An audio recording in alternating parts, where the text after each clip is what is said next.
approach was certainly not the smoothest. That's the opinion of concerned citizen Marcus Day on the market mayhem currently gripping the nation. Day says the mayor should have taken a less heavy-handed approach with vendors just trying to earn a living. He notes that on the road to development, oftentimes the cries of the weak fall on deaf ears. Solange Alfred reports. Concerned citizen Marcus Day says he is in agreement with the redevelopment plans outlined for the Castries market.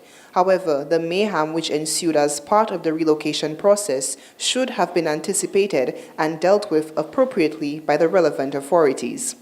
I support the mayor, right? I think he's doing a good job.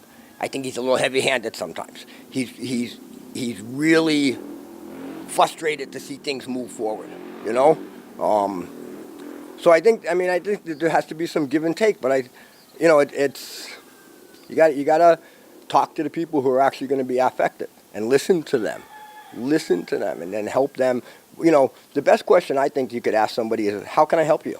Day says in the pursuit of development, the ones at the ground level are often stepped over to achieve the bigger goal. However, he is of the opinion every voice matters, despite it being only a handful of vendors crying foul. Participatory development, a process ad nauseum. You could go for process, you could talk to people, and a lot of times I find that people in positions of authority who want to make a change don't take the time to go through the process of engaging people enough in a discussion, or don't widen it out. So we engage the people in the market area itself without really thinking about the other people. I mean, from what I can observe from the outside, nobody thought about those people who come at night. And then all of a sudden they showed up, and then somebody quarreled with them, hey, you're not supposed to be there. And then the next thing you know, it becomes a big railroad because people didn't anticipate in the beginning what the situation is.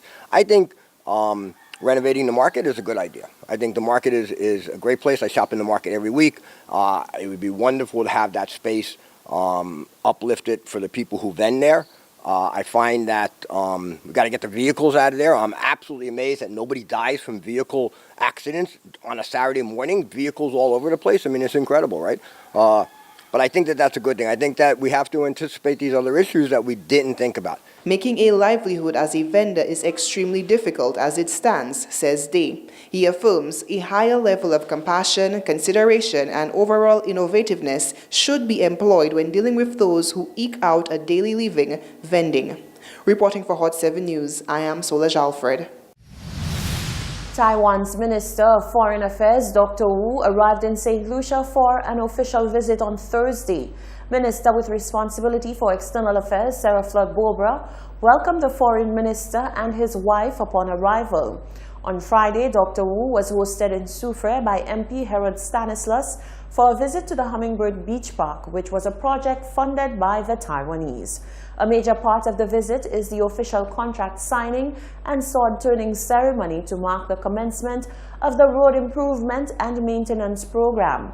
The government of St. Lucia has secured a loan from the government of Taiwan to improve local road infrastructure, and the Taiwanese government and government of St. Lucia have engaged the Overseas Engineering and Construction Corporation to undertake design and construction of the roads.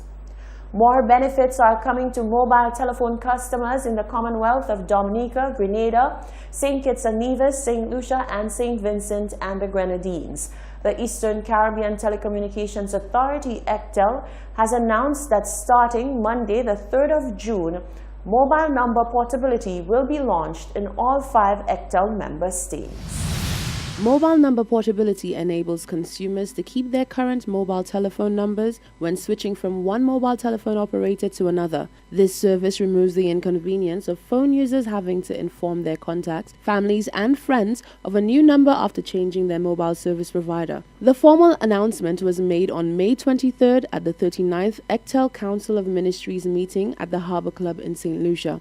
ECTEL Council member and St. Lucia's Minister of Economic Development, Housing, Urban Renewal, Transportation and Civil Aviation, Guy Joseph, complimented the Directorate and staff of ECTEL for seeing the mobile number portability project through despite pushback from telecommunications providers. Quite a bit of work went into it over the years leading up to this point.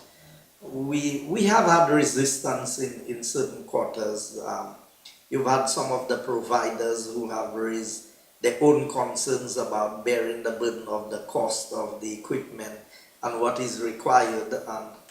And then it also would have implications for their projections, because at any point in time, somebody can choose to switch a provider. However, the minister said the intention of liberalization is to attract more than one provider and to take the OECS to the point where, quote, this system is fully open in the way that it can be utilized by the customers, end quote.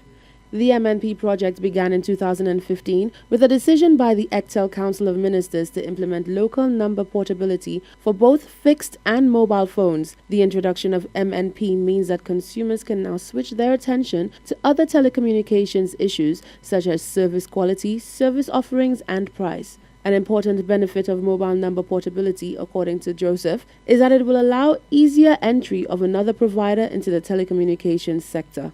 So while I may not expect a wholesome move of persons, let's say switching providers to say you're going to get almost everybody switching providers, but creating an avenue where other players can enter into the market and capitalize on the goodwill of the market as a new entrant would be able to help us see better liberalization, not just in St. Lucia, but across the ECTEL member states. And that is what I'm really looking forward to. So the work being done by ECTEL is not just for consumers in one area, but to fully realize what was done when we went for liberalization of the telecom sector, to get it fully liberalized by having providers who can compete and bring the best quality and the best price to the customers across this region. Mobile number portability will be available to postpaid and prepaid mobile consumers of all service providers within the ECTEL region, as long as the customer's number has not been barred, restricted, suspended, or handset reported stolen or lost to the current provider. There will be no charge for number porting. All porting or switching charges will be met by the service provider. However, the current provider may charge for the new SIM card and unlocking the customer's handset before the number is ported. Reporting for Hot 7 News, I'm Rochelle Gonzalez. According to researchers, ultra-processed foods such as chicken nuggets, ice cream, and breakfast cereals have been linked to early death and poor health. Researchers in France and Spain say the amount of such food being eaten has soared. Their studies are not definitive proof of harm, but do come hot on the heels of trials suggesting ultra-processed foods lead to overeating. Experts expressed caution but called for further investigation.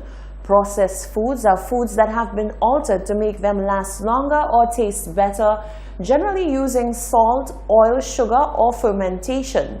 This category includes cheese, bacon, homemade bread, tinned fruit and vegetables, and smoked fish.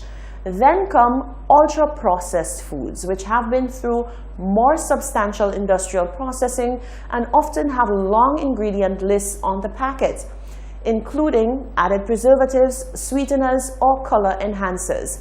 If a product contains more than 5 ingredients, it is probably ultra-processed.